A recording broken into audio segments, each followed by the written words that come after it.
Saman Vlog kanalımıza hoş geldiniz arkadaşlar. Ben Yasin, kameraman Seher. Bugün gene sizlere çok kolay olduğu kadar da besleyici, faydalı. Aynen, besleyici derken yani faydalı şey yapacağız. Kozalak pekmezi yapacağız. Evet. Şimdi biz bunu geçen gün topladık şeyden. Bir iki gün önce beklettik böyle biraz suda. Yıkadık güzelce. Çekim aşamasında zaten videonun başında gördünüz. Bakın daha duruyor. Güzelce tekrar bir daha sudan geçirelim. Bundan kış aylarında özellikle mesela yiyebileceğiniz pekmez. Bunu mesela kaynatıp arkadaşlar bunu kaynatıp yeşil olursa daha makbul. Böyle kahverengileşiyor artık yavaş yavaş. Ama fazla da toplama ha. Ormanın ekosisteminde bozmayalım. Yani yiyeceğiniz kadar şöyle. Kimileri şey topluyor bunu bedava diye. Böyle az bir şey. Hani biz bir de kırılan ağaçlardan, hani kesilen ağaçlardan, ne bileyim ormandaki dökülenlerden falan da topladık. Sadece bunun normal tencerede kaynatıp suyunu da içseniz, hani bulançlara, boğaza, nefes darlığına, astıma, koaha, ne bileyim akciğerdeki temizlemesine yardımcı oluyor. Pekmezin de bildiğiniz gibi zaten akciğer hastalıklarına iyi geldiği söyleniyor. Yani bilimsel olarak tam bilmiyoruz ama eski dedelerimiz, nenelerimiz hep bunlarla olmuş. Mesela Kızılcık tarhanasında da söylediğimiz gibi onu da belirttik. Hastalanınca hastaneye gidemezlermiş. Hastaneye gidemedikleri zaman bunlardan faydalanırmış. Şimdi biz buna geçelim. Basit yapımı, kısa, öz. Ben biraz şeylerinden bahsettim, faydalarından. Bunu önce kırıyoruz herhalde değil mi Serhat? Evet, kıracağız. Önce kıracağız. Şimdi bir de şurada bizim şeyimiz de var. Geçen yıldan yaptığımız çam pekmezi. Aynısı. Yani bunun. Evet, biz şeker katmayacağız. Şeker kattığımızda Bakın şöyle. şeker kattığımızda reçel oluyor. Reçel oluyor. Biz pekmez atacağız. Biz yani pekmez olacak bu. Şeyi bu. Ne diyorlardı o sirkeye bir şey atıyorduk ya. Maya. Ha, mayası bu. Bundan az bir şey. Yani bunun yarısını falan atarız herhalde. Şimdi bakacağız ne kadar çıkacak. Ne kadar olacak. Şurada kıracağım ben bunu. Şimdi bakayım. Geçen sene şeyde kırdıydık. Dışarıda iyiydi. Şimdi sen vurayım mı? Vur vur. Burada kırılmaz mı? Sen. Dene bir kere daha. Var bak. Burada yok. Burada apartman ayağa kalmış. Yok ben sana diyeyim. Ya bu mümkün değil. Evet, evin içinde kıramadık. Baktık komşular ayağa kalkıyor. Dışarı çıktık. Çok sertmiş. Ayağa mı kalkıyor? Ayağa kalktı komşular. Herkes duydu. Millet yardımcı olmaya çalıştı. Aynen. Böyle daha kolay. Dışarıda kırıyoruz. Özü de çıkıyor değil mi? Elindekini bırak. Kolay gelsin. Teşekkür ederiz. Sağ olun. Allah razı olsun. Kozalak pekmezini yapacağım. Pekmez yapacağız, evet. Çekiyoruz. İzliyor musunuz kanalı? Oo, süpersiniz valla. Beğeniyorsun değil mi? Allah Sağ razı olun. olsun. Komşulardan da destek tam. Ya dün şeye gittiydik şöyle. Bunu öyle kırıyor musun? Kırınca içindeki şeyi özü çıkıyor, daha güzel sararıyor. Ben yumuşta devamlı yapıyorum. Aha. Ya biz az bir özü var evde. Ondan şöyle az bir şey hemen kaynatıp şey yapacağız da bilmiyorum nasıl olacak. Geçen seneden az bir şey var. Pekmez var. Şeker katarsan reçel oluyormuş. Pekmez katarsan pekmez oluyormuş. Ama hayır. Pekmez katarsan değil, şekersiz olmaz. Bizim yumuş devamlı şeker olur. İşte o reçel. O reçel pekmez. oluyormuş. Reçel gibi oluyormuş yani. Mayası pekmez mi? Pekmezin mayası pekmez olması lazımmış çamda. Anladın yani onu zaten buna ekmek diye yemiyormuş bir kaşık hani şey için. Şifa için. Ciğerler. Ciğerler için. Ama simsiyah yapmak nasıl oluyor bizimki? Evet, bizimki de olacak. Neyse ben sana bir şey tadını götürürüm bakalım ne kadar beğeneceğini yapınca. Ya şeker zaten şekerin girdiği şey biraz şeyini özünü kaybediyor. Doğallığını kaybediyor. Ya işte, aynen. Hiç burnunda bile. Ha gayret Yasin. Ama böyle kolaymış. Elde denedik de. Kalktım güm güm. Apartman ayağa kalkacak baktık. Biz evdeyiz hepimiz. Evde misiniz? Vallahi. Gelin hasta oldu. Öyle mi? Ne hastası? Ciddi misin? Hadi. Eyvah eyvah. Şey mi? Ama iyi değil mi? Bir şey yok. Bir şeyiniz yok değil mi? Ya gelinlerden çıkmak, biz hep devamlı dışarıdayken gelinlerden çıkmak nasıl oldu? İşte bünyesi zayıflamıştır. Şimdi bebek falan da var. Şeyden de Zayıflamıştır, olmuş o. kalkmıştır. Bilmiyorum. Tabii. Hastaneden falan olduysa hani. Yok. Hastaneden. Bu çocuk uçmuyor. Hastaneden. O da oldu değil mi? Tabii. Ya şeyden de olabilir şimdi Melahat abla hani mesela dışarıdan gelen poşet mesela elini sürmüştü. Yok. Elden melden geçmedik mesela. Elden melden geçse sadece maskeyle dolaşıyor. Biz devamlı yan yanıyoruz şimdi. Değil mi? Yan yanıyoruz. Evet, kırdık bahçede. Şu ucunda gördüğünüz şey Bak. çam Çam fıstığı. çam fıstığı. Şam değil çam. Aynen çam fıstığı. Bakın o tam ucunda çam fıstığı. Onun içini kırıp yiyorlar falan bir şeyler yapıyorlar ama işte tam özü burada. Aslında kırılmadan da yapılıyormuş ama ben yani kırılmadan içime sinmedi çünkü Çünkü zaten tanesini şifa. Yok Ha, var demişim orada. ya. Var. Ondan sonra bunu şimdi Bak. evet fıstığı da Hocam içinde. Çıkartamıyorum ama. Evet. Şimdi suyunu koyalım Yasin. Bu Hafif değil mi? tepeleme. Hı. Tepesine gelecek kadar suyunu koyalım. Bu arada apartmanımızda 3 tane de korona varmış vakası. Sabah öğrendik bunu kırarken. Allah şifalarını Allah versin. şifalarını versin, evet. Herkesin. Tamam. Bir de dökül bir kere ya şeyini. Şöyle çıkıyor şimdi. Dök. Şöyle az bir şey. Dök. İyi olur. Fazla da şey gitmesin anne. Özü de. Şöyle. Küçük mü geldi tencere? Değil. Yok ya kaynayacak zaten. Zaten azalacak herhalde bu. Azalacak, köpürecek. Köpüklerini alacağız. Burada da şeyimiz bir şey ya. Topladığımız az bir şey topladık. Kuşburnu. Geçen gün gittiğimizde. Onu da hemen şu attık tencereyle. Böyle bir şey yap veriyoruz. Pişiriyoruz. Onu da bir marmelat yaparız. Boşta kalmasın, atılmasın.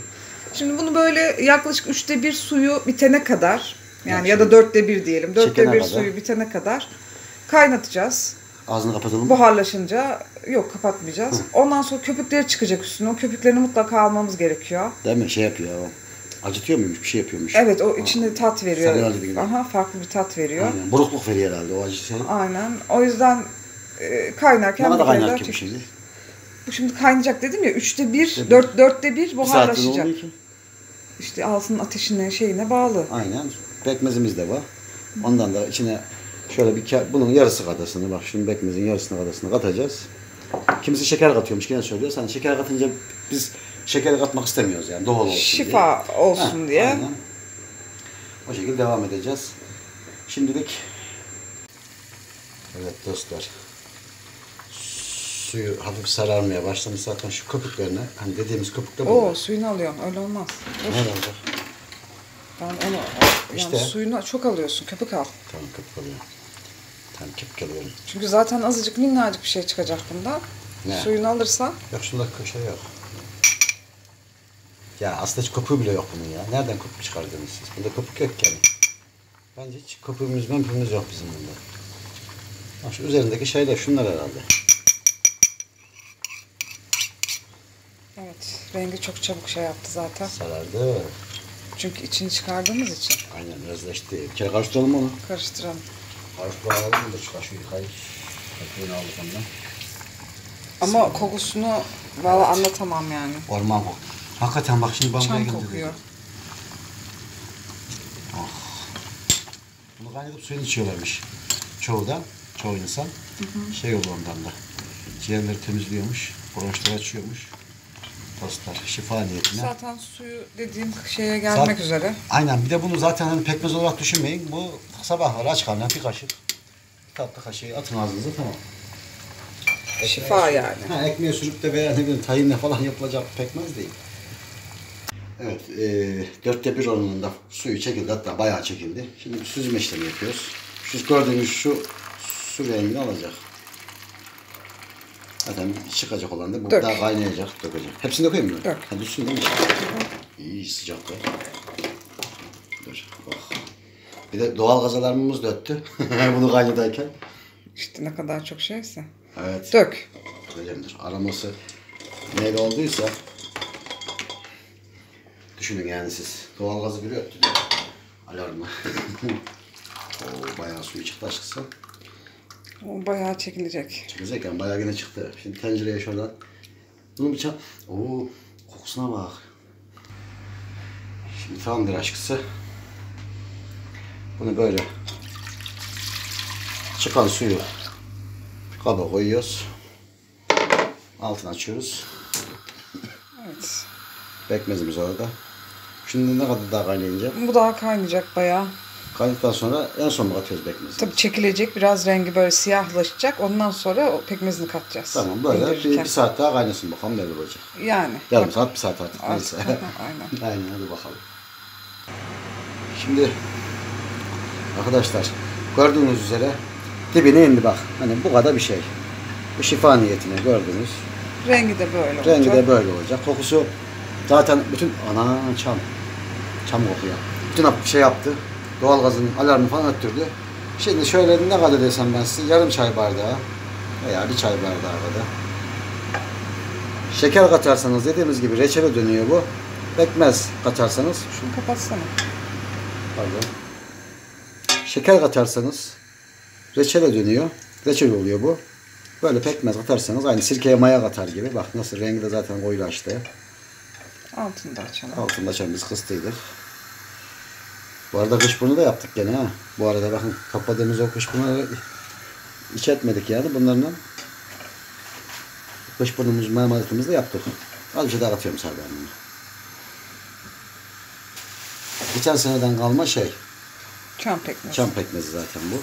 Başka pekmez olmuyor. Aynen şekersiz bunu ekmeğe falan sürüp de hani böyle banıp da yemek değil bunun amacı. Bunun amacı akciğer hastalığı olanlara, nefes darlığı olanlara, astım, bronşit, zatüre, hani o tür hastalık olanlara, koa, nefes darlığı, hani sigara içenlere sabahları kalkınca bir kaşık atın mis gibi. Zaten bunu şeyde de öneriyor. Doğal. Eskiden dedelerimiz, nenelerimiz, atalarımız bunlarla şifayı bulmuşlar. Böyle kaynayacak. Koyulaşınca herhalde ondan sonra alacağız. Süzdük biz. Bir kere süzdük biz. Eğer içinde çöp bulursanız koyarsınız. Bizimkinde yok gördüğünüz gibi. Hani bir kere daha süzün şey yapmadan önce. Yani inceden de süzün. Biz kalından süzdük ama hiçbir şey olmadı bizimkinde şu an. Gördüğünüz gibi çikolata gibi pekmez rengini aldı. Evet dostlar. Şöyle kıvamına da bakalım. Kıvamı bakın bu şekilde bak pekmez. Evet bayağı koyu. Efsane. Şimdi Ama bak ben bu kadar bunu çıktı bak. göremiyorum. Göremiyorum bir dakika. Bu kadar çıktı. Bu ilaç, şifa. Ha, bunu bak bu acımtırak zaten. Hafif böyle mayhoş böyle ne diyeyim çam tadını alıyorsunuz. Bunu şifa sabahları kalkınca bir tatlı kaşığı. O dibini de şimdi biz sulandıracağız. Aynen. Şurup gibi içeceğiz. Ben hatta tadına bakayım bir. Bak. Sıcak mı değil mi? Ben size şimdi söyleyeceğim. Bismillahirrahmanirrahim. Şifa niyetine Rabbim. Oylu efsane. Mam. Anam ya anam. Buru ya. Tabii. Çok güzel ama Çam. o koyulu normal pekmezden de koyulmuş. Biraz daha erken söndürmek Çam lazım. kokusunu da alıyorsunuz. Mis Çok gibi. az. Yani Mesela bir çay kaşığının ucuyla yesen yetiyor günlük. 40-50 tane bir şey topladık. Biz ha bak. Şu bize bir çay kaşığı yetiyor hakikaten. Tatlı kaşığı çok gönül. Bir çay kaşığı atın ağzınıza. Şifa niyetine. Seher de dilini şey yapıyor. Yok ben baktım tadına da. Çok güzel olmuş. Şekeri falan da tam az. Böyle şeker var yok gibi. Zaten şeker pekmez şeker. Aynen. Hani böyle tadı Yani. tam böyle kıvamda. Tatlı, acı değil. Hafif böyle o çam tadını alıyorsunuz. Aç karnına, o kola hastası olanlar. Ne bileyim işte astım hastası olanlar kullanabilir. Allah inşallah şifa olur hepinize. Bizi izlediğiniz için teşekkür ederiz. Desteklerinizin devamını bekliyoruz arkadaşlar.